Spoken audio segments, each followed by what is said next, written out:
Cashier Divakaram, కథామయుడు Divakaram, దయామయుడు Divakaram, cashier Divakaram, కలియుగ పురుషుడు దివాకరం, కలియుగ మహాపురుషుడు దివాకరం, క్యాషియర్ దివాకరం, దయామయుడు దివాకరం, కరుణామయుడు దివాకరం, దయామయుడు దివాకరం. ఏంటి మనోడా, ఏంటి సంగతి? బ్యాంక్ క్యాషియర్ అందరికి డబ్బిస్తున్నాడు. పదండి పదండి.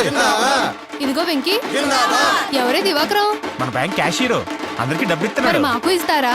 పదండి పదండి. అంటే డబ్బులు తీసుకుందాం. కరుణామయుడు దివాకరం. అంతగా పోడుతారు. అసలు ఏం చేశాడు అతను? ఆయనే చేశాడు. ఉండవా, అంతా అతను చేశాడు అంటారు. అసలు ఏం చేశాడు అసలు? ఆయన ఏం చేశారో చెప్తే మీలో ఒక్కడు కూడా ఇక్కడ ఉండడు.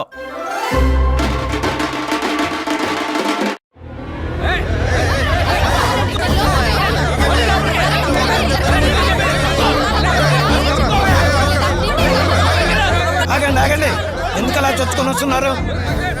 ఈ రోజు బ్యాంకులో రుణమాఫీలు ఏం లేవే. రుణమాఫీ కాదండి, ఫ్రీగా డబ్బులు ఇస్తారనే వచ్చాం. ఎరా డబ్బులు ఫ్రీగా ఇవ్వడం ఏంటి? ఎవరిచ్చారు? అదేనండి మీ క్యాషియర్ దివాకరం. ఏయ్, నువ్వు వెళ్ళి దివాకరాన్ని పిలు. Okay sir. దివాకరం గారు, మేనేజర్ గారు పిలుస్తున్నారు మిమ్మల్ని. సార్, ఏంటా దివాకరం, మన బ్యాంకు డబ్బులు ఫ్రీగా పంచుతానన్నావా? నేనెందుకు పంచుతాను సార్? నాకేం అవసరం? ఆ వెంకీగాడికి ఇచ్చి మాకేవటాకేంటి? వెంకీగాడ్ అంటే ఇందాక వచ్చి 10 లక్షలు డ్రా చేసి తీసుకెళ్ళాడు, అతనేనా? అతనే. నమస్తే దివాకరం గారు. సార్, ఈ చెక్ కొంచెం మీ ఫోటో ఒకటి తీసుకొచ్చా సార్. నా ఫోటో ఎందుకు? మీలాంటి వాళ్ళ ఫోటో గుళ్ళో ఎలాగూ పెట్టలేను కదా సార్, కనీసం ఫోన్లో అయినా పెట్టుకుందామని సార్. కొంచెం బ్యాక్ సార్. అది అతని డబ్బు, అతను తీసుకెళ్ళాడు. నేనివ్వడం ఏమిటి? మాట మార్చుకో. ఒకడికి ఇచ్చి మిగతా మీరు నొక్కేద్దాం అనుకుంటున్నారా? అబ్బా, వాడెవడో మిమ్మల్ని పిచ్చోళ్ళని చేసి ఇక్కడికి పంపాడు. వెళ్ళి వాడిని అడగండి. పదండి, వాడి సంగతి చూద్దాం. పదండి పదండి.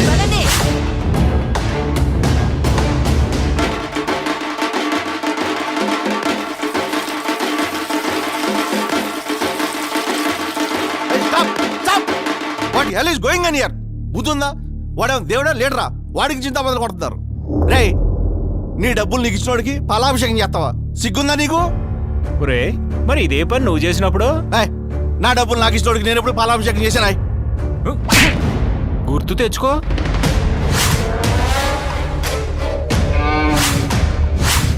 వైఎస్ఆర్ ఆటో నేస్తామని ఆటో డ్రైవర్ల అకౌంట్లో 10,000 వేసాడన్నారు కదా, అవేమైనా సాక్షి మీడియా అమ్మేసి ఇచ్చిన డబ్బులారా? కాదండి. మరి పాలాభిషేకం చేసావు ఆ అమ్మ ఒడని అమ్మ లెక్కల అకౌంట్లో 13,000 వేసాడన్నారు కదా, అవేమైనా భారతీయ సిమెంట్ అమ్మేసి ఇచ్చిన డబ్బులారా?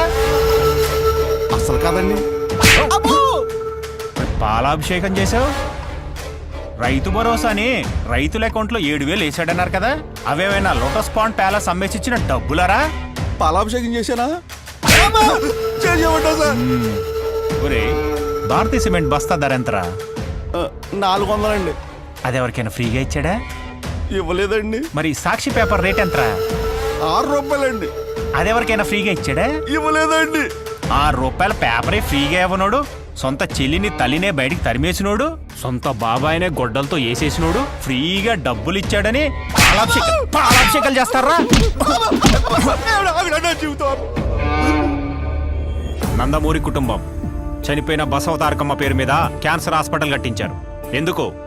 పేదలకు వైద్యం అందించడానికి.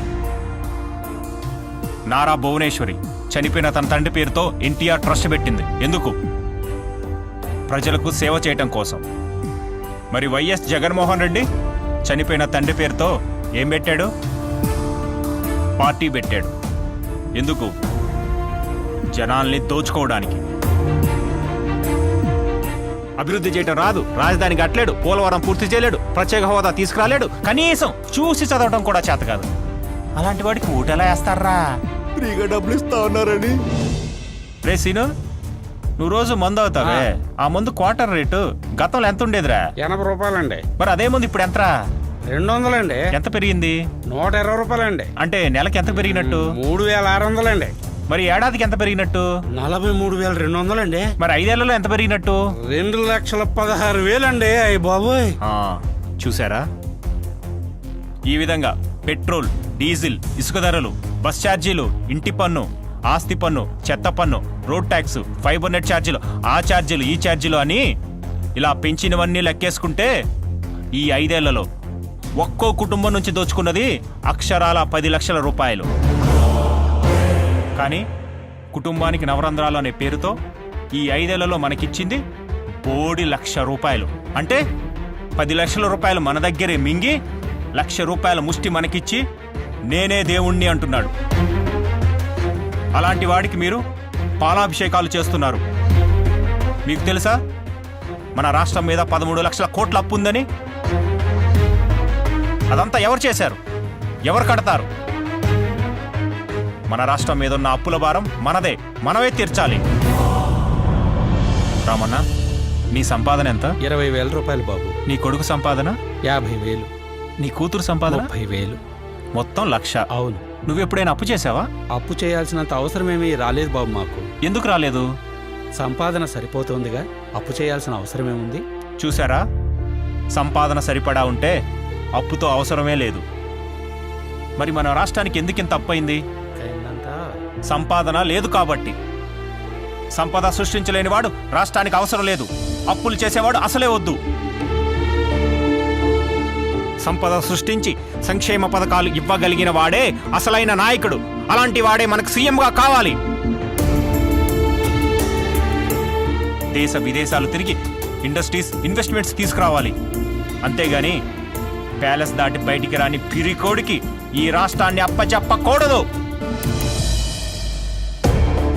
వీడికి కియాలో ఉద్యోగం, సంవత్సరానికి 10 లక్షల జీతం. వీడిది సాఫ్ట్వేర్ ఉద్యోగం, సంవత్సరానికి 12 లక్షల జీతం. వీడిది హీరో మోటార్స్లో ఉద్యోగం, నెలకి 85,000 జీతం. వీళ్ళలో ఎవరూ కూడా ప్రభుత్వం బటన్ నొక్కిచ్చే పథకాల మీద ఆధారపడి బతకట్లేదు. రివర్స్లో వీళ్ళ జీతాల నుంచి ట్యాక్స్ కట్టి ప్రభుత్వాన్ని బతికిస్తున్నారు. నిజానికి ప్రభుత్వం చేయాల్సిన పనిది.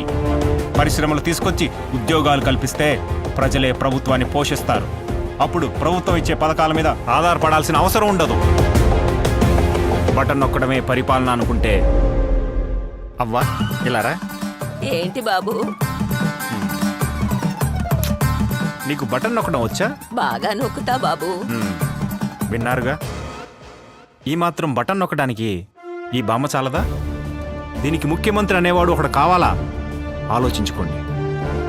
గోడలకి రంగులు వేసేవాడు కావాలో, మన జీవితాల్ని రంగులమయం చేసేవాడు కావాలో మీరే నిర్ణయించుకోండి.